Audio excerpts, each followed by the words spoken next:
Thank you again, Dr. Lifton, for that generous introduction. I extend my thanks to you and the members of the selection committee for inviting me here today.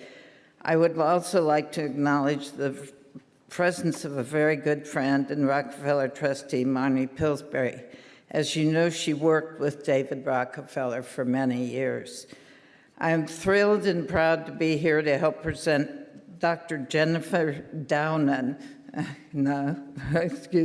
with the 2018 Pearl Meister Greengard Award. It is a very special honor for me to be here at this storied place where biomedical research and cutting-edge science happens. It is also a special opportunity for me to be here. Many of you in this room, your lives in science, facing its questions and its aspirations and its mysteries and its depths on a daily basis. But for many others of the science is not really understandable, not familiar, not known. For me, being here tonight provides an opportunity to acknowledge the efforts this institution makes to address the distance between scientists and us others.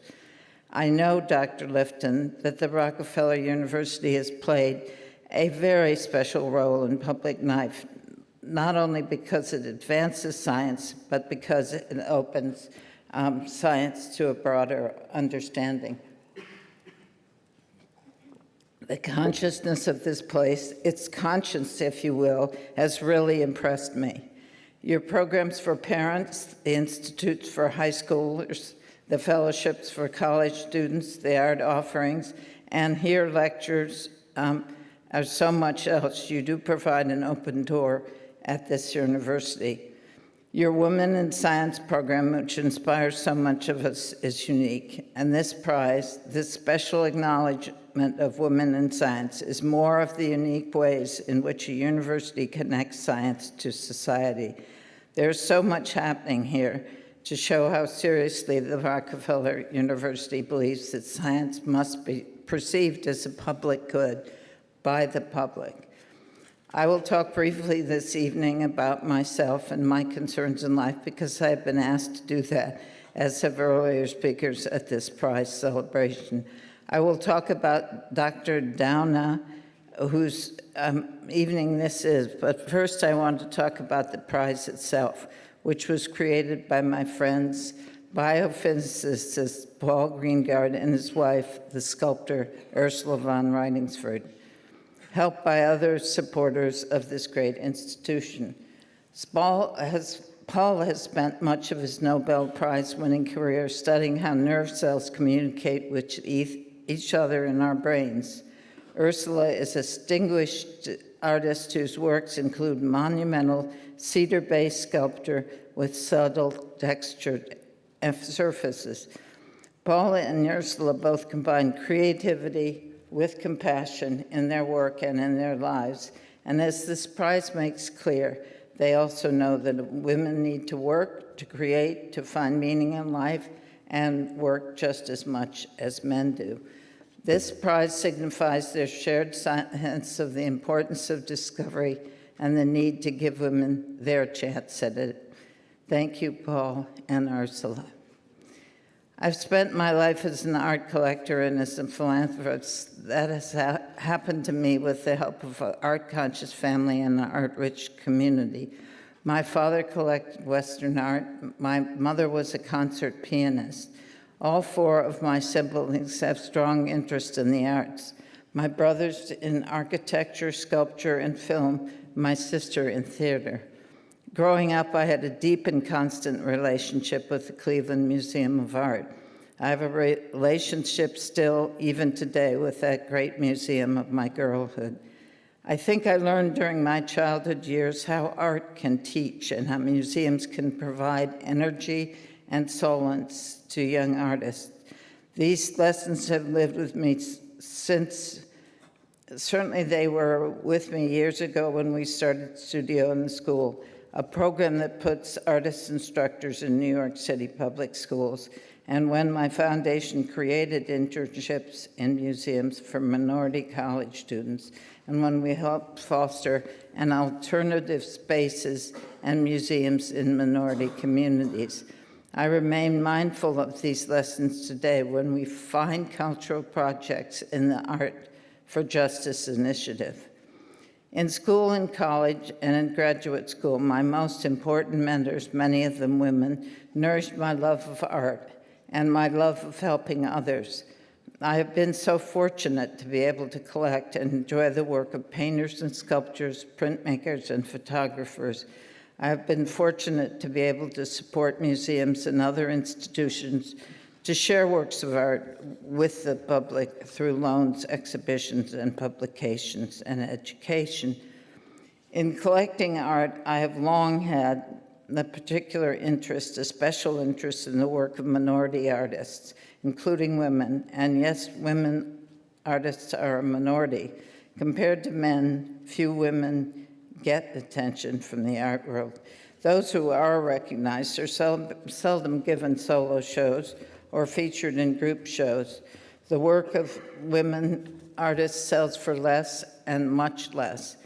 Women are seldom ranked in auction choices. There are few of them in major collections. Dealers will say that a woman's subjects, even their materials, are feminine rather than universal like those of men. Most upsetting, really, is how deep the kind of bad reasoning is. As the artist Elizabeth Murray famously said, Cézanne painted cups and saucers and apples, and no one assumed he spent a lot of time in the kitchen. I do believe that today those of us who support women artists, including smart professionals in museums and galleries, and some art schools and residencies, are making inroads against this kind of bias. But there is a long way to go before women are secure, well-received, and fairly treated in the world of visual arts. We have a lot to do. I see a startling convergence in science and the arts. That is the need in both fields to ensure that women of talent are acknowledged and included and advanced. When I find myself asking what the roles and responsibility of talented, education, ambitious women in other fields, are women underrepresented only in art and science? Is talent obscured by gender? Is the workplace fair for women leaders? What can our girls expect as they grow up in today's workplace? There are few people, I find, who are concerned about this and reporting on it. In Forbes magazine, Janet Neapolitan, president of the University of California, provides sobering facts about women in higher education. Today, women make up more than 6% of college students countrywide.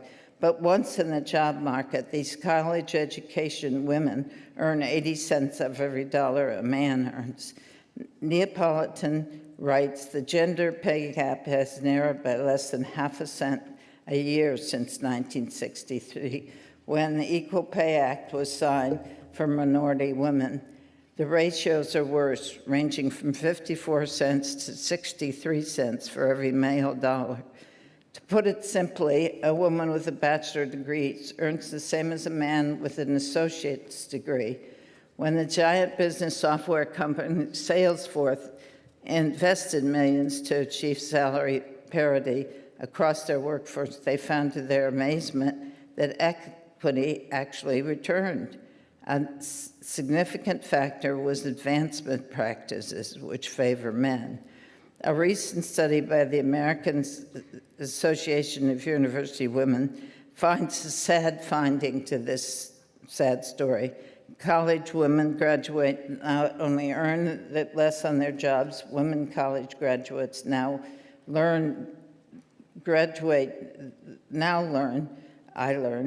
graduate with more student debt than men do.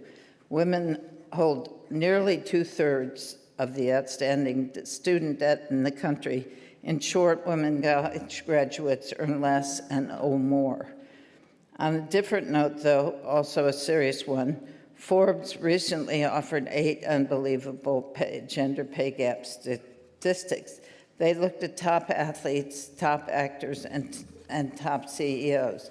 The 100 highest earning athletes are all men. Among actors, only one woman appears in the list of the 10 highest earning in the field. More telling, perhaps, is that highest earning actresses earn 24.8 cents on the dollar to pay to actors. The Forbes list of the 25 top leading hedge fund managers and traders are all men. And the 25 richest people in tech are all men too. In modeling, though, the top earners are all women. About another field, the New York Times reported last week in an article about the rise of women in architecture that fewer than a third of the members of the American Institute of Architects are women, and that the first time a woman won the Institute's gold medal was 2014. Overall, the Times reports in this article about improvement in women in the field. Women occupy just 10% of field highest ranking jobs. I once sat on an architecture search committee, and when it came to a choice between a man and a woman, they chose the man over the woman, and her background and her size was actually called into question. There was only one man who sided with me in recognizing her accomplishments.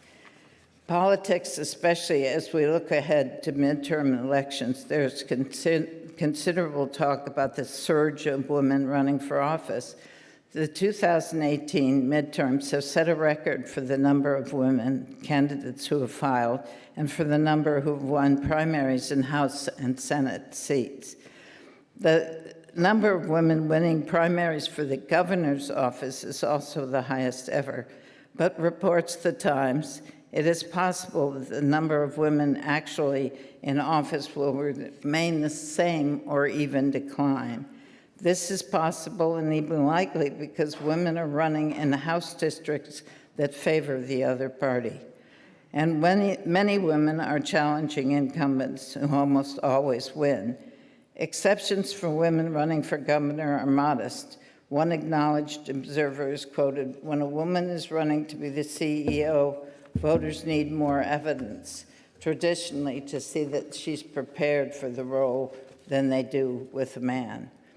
In fact, it seems that we want more evidence that women can do the work, whether we are talking about politicians or tennis players or architects or scientists or artists. What that means, of course, is that it is very much more difficult for talented women, whatever their talent, to find their true and merited places in the complex and comparative environment at the top of our heap. We must do what we can to face this and find ways to change it. One way to face this and change it is to acknowledge and salute accomplishments that outstanding women make. And that we do here tonight. Professor Jennifer Doudna, our honoree tonight, first made her name working on the structure and function of RAN, a cousin of DNA, which helps, I'm sorry, but you know, I don't understand this too well, but I will try, which helps catalyze the chemical reactions of proteins.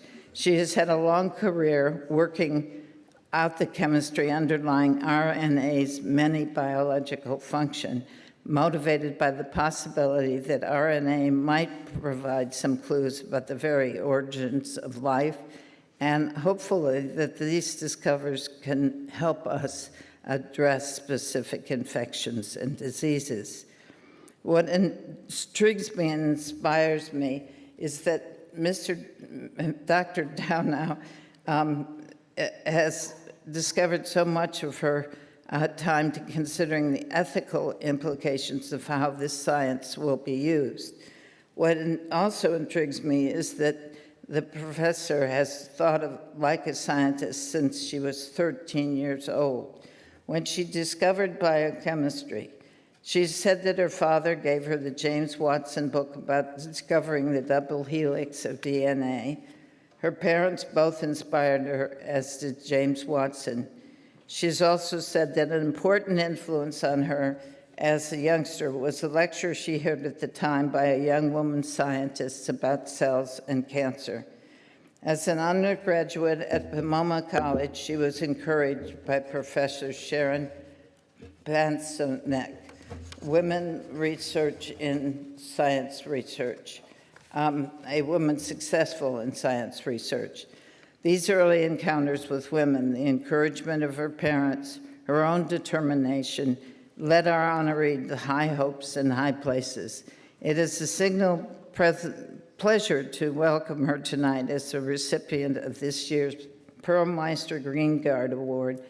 Congratulations, Professor Doudna, and thank you very much for all you do for the sciences. Thank you.